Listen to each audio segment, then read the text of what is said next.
Welcome to Box Recaps. Today I'm going to explain the movie The Curse of Bridge Hollow, released in the year 2022. The movie begins and we see Howard, who is a science teacher, his wife Emily, and his daughter Sydney. They were leaving Brooklyn to move to Bridge Hollow. Howard and Emily are enjoying themselves by singing songs, but this is annoying Sydney. Sydney never wanted to leave Brooklyn. She had a life there and many friends, who she will not be able to meet anytime soon. Howard asks Sydney to sing with them as it might be able to cheer her up, but Sydney tells him that a family sing-along will not help her get over the fact that they're moving from Brooklyn. Howard says that he knows that she will miss Brooklyn, but she has to move on, as Bridge Hollow smells of apples, and it had been declared the safest town for the past 10 years. Emily also talks to Sydney, and she asks her to give Bridge Hollow a chance, as a small town like it can be full of surprises. After some traveling, they reach Bridge Hollow. The entire city is decorated because of Halloween. All the people have decorated their houses, and many monster dolls are placed all over the neighborhood. Howard doesn't like all this, as he does not believe in this. He considers all this to be just nonsense. Howard and the family start to move their stuff into the new house. During shifting, Howard meets his new neighbor, John, who has decorated his house very well for Halloween. He had even placed zombie mannequins in his garden. John tells Howard that all the people in the neighborhood decide to have different themes. This time, John had chosen the theme of zombies, but also had some werewolf stuff if Howard wanted to decorate his place. Howard refuses and leaves. After moving their stuff inside the house, the family goes out to check out the town. There, they meet the mayor of the town, Tammy. Tammy starts to tell them the real reason behind why everyone in the town decorates their house. She tells them about a man named Jack who used to live in the town. The entire town was worried because of Jack, as he was not a good person and kept on creating chaos in the town. The people decided to hang him, and so they did. As his soul left the world, the devil captured his soul. He placed the soul in a pumpkin and sent it back to the world. Now, every Halloween, Jack comes to the town to take revenge on the people who killed him. For Howard and his family, this is just a story, and they ignore it. After a while, as Sydney is looking around in the town, she comes to the cemetery. There she meets Jamie, Ramona, and Mario, who accidentally scare her. These three love ghosts, and they're using an app in the cemetery to catch a ghost. Sydney introduces herself to them and tells them where she will be living. The kids tell Sydney that the house she's living in is not any normal house. A spiritual witch named Josephine used to live in that very house. Josephine used to talk to spirits. Suddenly, she was found dead in the house, and it is said that her spirit still roams around in that house. Everyone calls the house a haunted house. After listening to all this, Sydney also gets very excited. Maybe she will see a ghost. Unlike her father, Sydney believes in ghosts and stories. She returns home and later she uses a Ouija board to talk to Josephine's spirit. She asks the spirit if it is still in the house, and she gets an answer saying that, yes, it is still present in this house. The room's door opens and Sydney walks out of her room. She comes out in the corridor and the door to another room opens. Sydney goes into the room and passes it. Then she enters the storeroom. She looks around and finds an old treasure chest box. The box containing the spirit's lantern was marked SJ1927. As you can probably guess, the initials stood for Stingy Jack, and 1927 was the year that his spirit was caught by Josephine. When she opens the chest, she finds a pumpkin inside. This is the same pumpkin in which Jack's soul was captured by the devil. Sydney is unaware of this, and she keeps the pumpkin with her. The next day, Howard comes to the front door of his house, and he finds a rubber bat hanging on the front door. He gets angry because he does not like such stuff. He takes it off and starts to wonder who must have put it there. He then throws the rubber bat into the dustbin. Then, in the kitchen, he looks at the pumpkin which Sydney had placed there. Sydney is all dressed up like a witch for Halloween. Howard tells her that she should not believe in something that is not true according to science. He tells her that science does not believe in Halloween, so why should we? Sydney ignores what Howard says, and she puts a candle inside the pumpkin and lights it. The pumpkin starts to emit like a lantern. Howard gets angrier and blows out the candle. The candle turns back on by itself, and Howard says that these candles are made of magnesium, which is why it is burning again and again. Howard puts the candle out using his saliva and throws it into the garbage. We see that the pumpkin is still emitting light as it lies in the garbage. The light gets transferred from the pumpkin to the rubber bat. This light was nothing else but Jack's soul. The rubber bat turns alive and starts to fly all over the kitchen. After seeing this, Howard and Sidney get very shocked, as this is something impossible. Howard uses a broom to hit the flying bat, but the bat manages to fly out of the house. The bat falls into a pot, which has 3 witches standing next to it. The light from the bat starts to take over the witches and also brings them to life. A cat was also next to the witches, and now it is also alive. The cat runs towards Jack's garden, and one of the zombies also becomes real. The zombie attacks Jack, but he manages to throw away the zombie. The light leaves the zombie's body and enters the other zombies, bringing them to life. John gets shocked and very scared as he sees the zombies. The zombies attack him, but Sidney gets there right in time to save his life.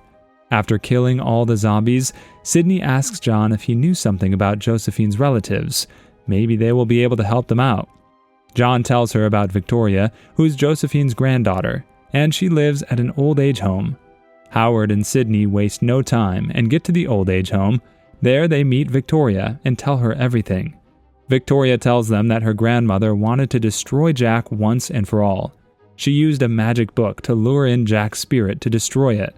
But Jack used this opportunity to take her with him to his world. He could only visit the world on the night of Halloween, but if he would present a soul in his place, he might be able to get free and cause chaos in the world. Josephine was able to destroy Jack's plan and captured his spirit inside the pumpkin. She then tells them that Jack's spirit will only come back if someone lights the pumpkin. Howard and Sidney are scared now, as they had lit the pumpkin and freed Jack's spirit. Jack's spirit then gets in a Grim Reaper mannequin inside the old home. Jack uses his powers and brings all the rubber spiders in the old home to life. The spiders attack everyone at the old home. Howard uses science and creates a dangerous acid by mixing some chemicals used in daily life.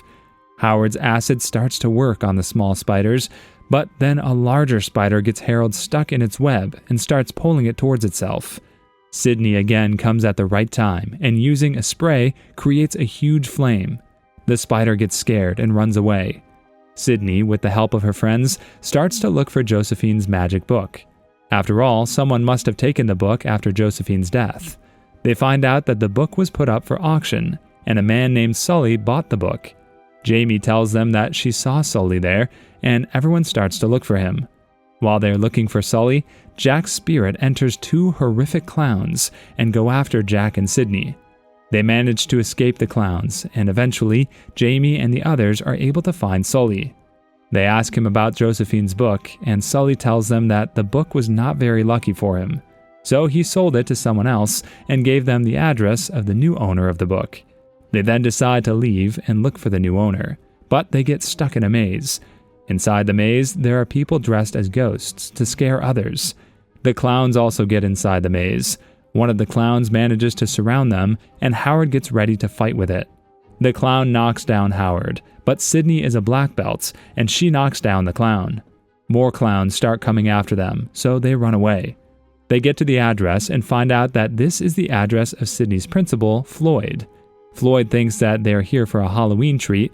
They get inside Floyd's house, which is filled with weird things. Floyd then tells them that he likes to collect old things. He shows them around his house and then shows them Josephine's book. He shows them the spell that Josephine used to trap Jack in the pumpkin. Floyd decorated his gardens with mannequins that looked like zombies of football players. Jack's spirit gets in the mannequins and breaks down Floyd's front door. The zombies attack them, while Howard and the others are unable to defend themselves as the zombies are too many in number. One of the zombies kicks Josephine's book, and it scatters into papers in the air. The page containing the spell to trap Jack in the pumpkin gets burned, and this worries all of them. Howard finds a chainsaw and uses it to cut down all the zombies. Now the spell is burned, and they have no other way to capture Jack. They run to the cemetery, and Floyd starts to read the spell to summon Josephine's spirit. If they are able to summon Josephine's spirit, it will be able to tell them about the spell to trap Jack's spirit. After a while, Josephine's spirit comes into Howard's body. Josephine is very angry with all of them and tells them that they have wasted all her hard work, as they let Jack's spirit out. She does not want to help them now. They insist her to help them out, and they admit that it was a huge mistake. She then tells them the spell to capture Jack's spirit, and Ramona is able to make a video as Josephine says the spell. After telling the spell, Josephine's spirit gets out of Howard's body and leaves. Howard comes back to his senses, but he cannot remember what just happened to him. Meanwhile, Mayor Tammy and the other people are celebrating Halloween in the middle of the town. They're having a great time, but they're interrupted by mannequins which are possessed by Jack's spirit. This time, Jack really wants to get free from hell and send another spirit instead of his own. The people get really scared after seeing all the mannequins. Jack's spirit gets inside another huge scarecrow mannequin. Meanwhile, Emily is home alone, and as she's in the kitchen, she sees the pumpkin in which Jack's spirit was trapped. Emily senses someone's presence in the house. She's scared, but she manages all the courage and goes to look for whoever is there. As she looks around the house, we see that the pumpkin which was placed on the kitchen table is now missing. Howard and Sydney are going towards their house as very less time is left till midnight. They know that Jack was also after the pumpkin, and he must have gone to get it. As they drive towards their house, they're attacked by many mannequins. Howard starts to crush them as they move toward the house. Jack appears back at home in front of Emily in the form of the huge scarecrow. Emily tries to run away from the house, but Jack is after her now. Howard and Sydney manage to come to the house on time before Jack can harm Emily. They start fighting the mannequin, but now the time is too late, and it is already midnight.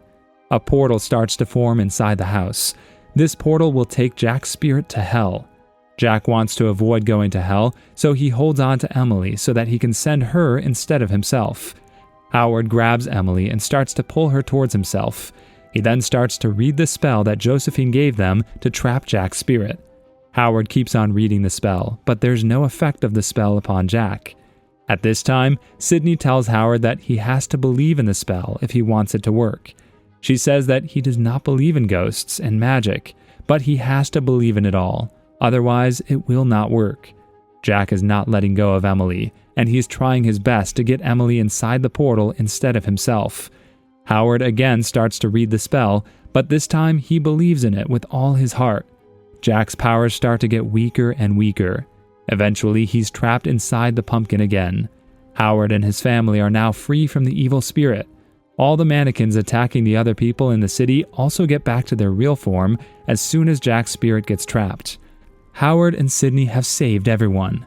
The people are filled with joy as the mannequins fall to the ground. Then we see that Howard and Sydney put the pumpkin containing Jack's spirit into a box.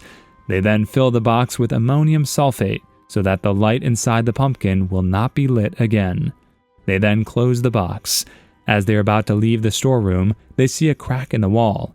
They look inside the crack and find many more boxes. All these boxes contain spirits of evil people like Jack, which are trapped inside them. This shocks Howard and Sydney very much, and they start to worry. The movie ends here with this mysterious ending. Subscribe for more videos like this. Turn on the notification and leave a like to help the channel out. Thank you for watching.